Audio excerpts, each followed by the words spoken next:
আসসালামু আলাইকুম প্রিয় ভাইরা আমার, আজকে বর্ষার দিন।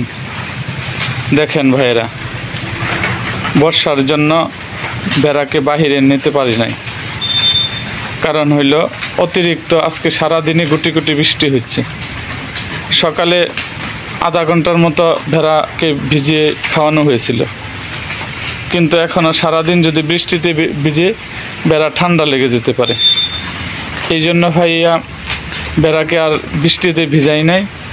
এখন দেখেন আমি কিছু কাঁঠালের পাতা পেরে দিয়েছি, ভেড়াগুলো কেমন সুন্দর করে খাচ্ছে।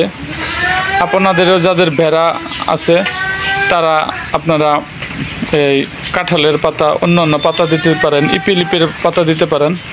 আর আপনারা কখনো ঘাস খাওয়াবেন না মাঠে থেকে। এটা একটা নাইট্রোজেনের হয়, এই বিষক্রিয়া তৈরি হয়। চিকিৎসা শাস্ত্রে বলেন এটা একটা বিষক্রিয়া তৈরি হয়। এই বিষক্রিয়ার ফলে আপনার ভেড়া বা ছাগল মারা যেতে পারে। এই জন্য আপনারা কখনোই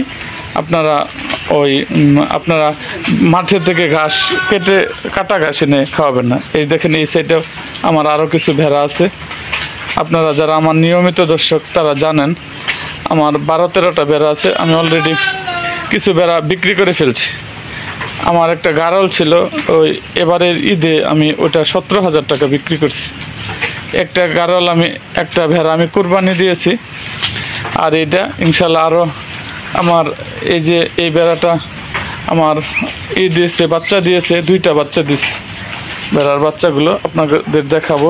দেখেন এই যে ভেড়ার বাচ্চাগুলো, এই যে দেখেন বাচ্চা, এটা একটা বাচ্চা, দেখেন এই একটা বাচ্চা, এই যে আর একটা সাদা বাচ্চা। এই যে দেখেন এই ভেড়াটা এই যে দুধ খাওয়ার যে চেষ্টা করতেছে, এই ভেড়াটা 2টা বাচ্চা দিছে।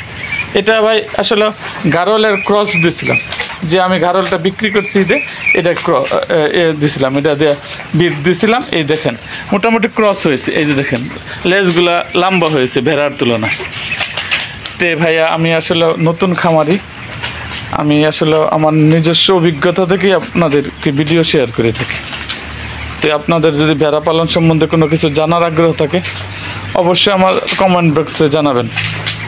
আর এই যে আর ভিডিওটা বেশি বেশি শেয়ার করবেন।